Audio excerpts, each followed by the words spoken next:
His Highness Sheikh Mohammed bin Rashid Al Maktoum has officially launched the expansion of Dubai International Financial Center, DIFC, backed by a 100 billion dirham investment. Everyone in Dubai knows DIFC, but what most people don't really understand how rare DIFC actually is. It's not just another location, government project, or a place where a land is easily available. And that's exactly why what DIFC is doing now is a very big deal.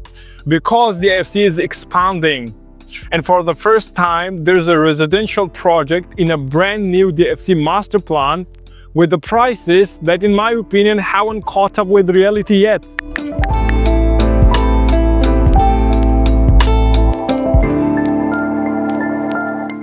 The DIFC is not like a downtown business bay or any other normal free zone. The DIFC is a separate financial jurisdiction.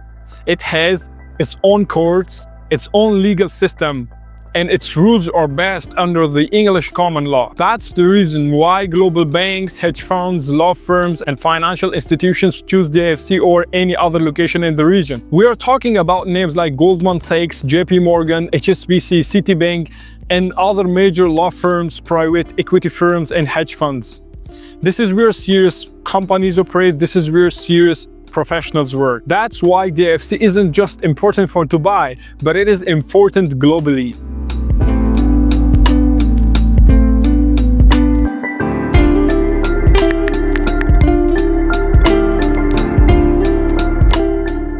Now, here's something most people already know, but they don't fully connect. The DIFC today is almost completely built out. There's very limited land, there's very limited supply, and demand keeps increasing every year.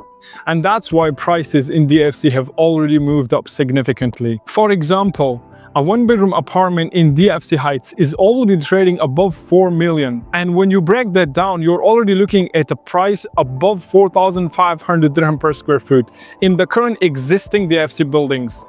And they're not brand new buildings, they're not part of a new master plan, they're simply benefiting from one thing: scarcity.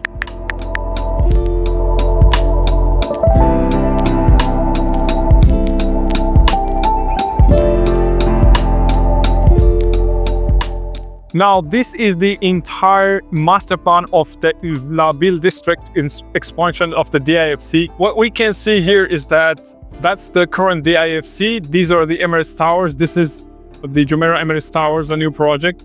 And this entire district is 13 million square feet of built up. But here was what most people don't really understand is that how the space is used here. So 50% of this entire master plan is dedicated to offices. 10% is dedicated to retail, 20% of the master plan is dedicated to greenery, open spaces. So this is the residential district, that's only 12% of the entire master plan.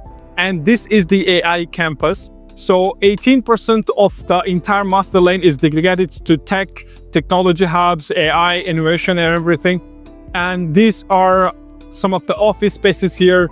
And this is the phase 1 of this master plan, which includes only 4 towers and 1 branded hotel here, and that will be offices. And the remaining will be launched, and the entire completion of the entire master plan will be 2040.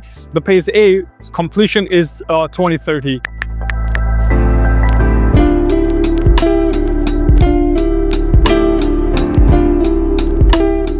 One of the biggest anchors of this master plan is the AI campus. This is planned to be one of the largest AI campuses in the world. Think about who comes with that. Tech companies, founders, executives, conferences, international talent. And all of these people need places to live, preferably within a walking distance. That's a long-term sustainable demand.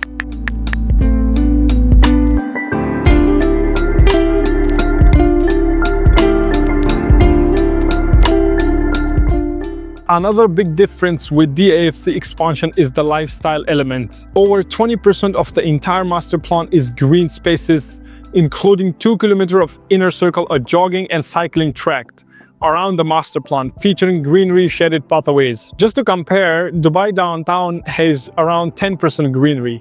Dubai Hills Estate, including the golf course, has around 13% greenery. Here in DIFC, it is actually 20% of the greenery. This matters because the people working in DIFC are not price-sensitive tenants. they pay premium for convenience.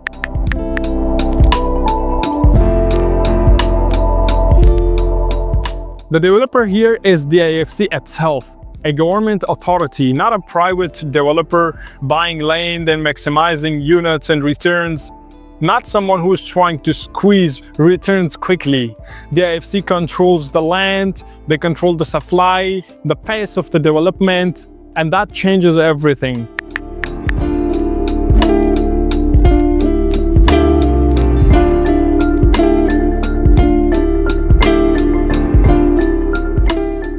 Now, this is the first residential project of this master expansion. These are 2 towers. This is tower 1, a ground floor plus podium and plus 25 residential floors. And this is tower 2, which is ground floor plus 21 residential floors. They both share a common podium here. And if we can see here, this common podium is filled with so much of amenities. We can see there is a swimming pool. These are all social gathering areas. There are some seating areas. This is a wellness pavilion here. Here you have some sports facilities. You have some gym, sauna, and other amenities.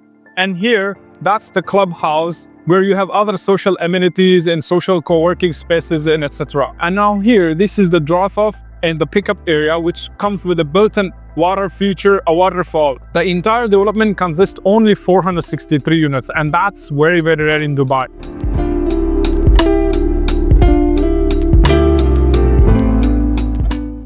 We'll see in Dubai many developers, they buy a plot and they launch a project with only 20 stories and they squeeze 800, 900 or sometimes over 1,000 units inside a 20-story building. So what happens is that when you plan to resell your property, you face a lot of competition because the buyers have already a lot of options. When you try to rent out your apartments, tenants have already a lot of options. So then what happens? Landlords start undercutting each other, so that's how the prices drop. But here the story is completely different. Here the DIFC decides how many units are going to come to the market. They control the supply, they control everything. They control the prices.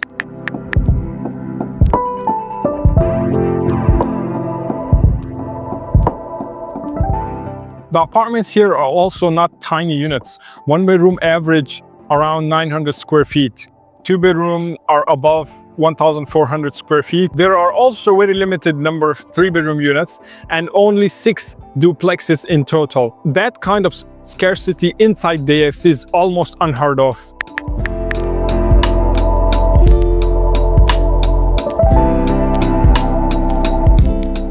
Starting prices from around 2.6 million dirham for a 1-bedroom apartment. You are roughly looking at starting 3,000 dirham per square foot. Now compare that to DIFC Heights and DIFC Living, the existing current buildings.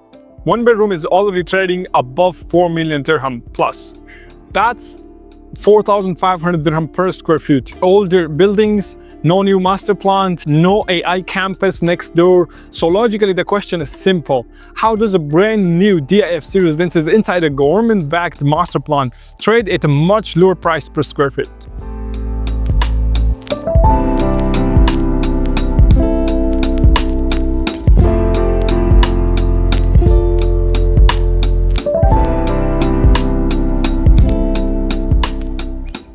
This project won't be for everyone, but if you understand the DIFC, if you understand controlled supply, and if you understand how financial districts grow, then you understand why this opportunity exists before prices reflect it. If you want a proper breakdown or availability, reach out to me. And if this helped you, subscribe for more real estate investment insights.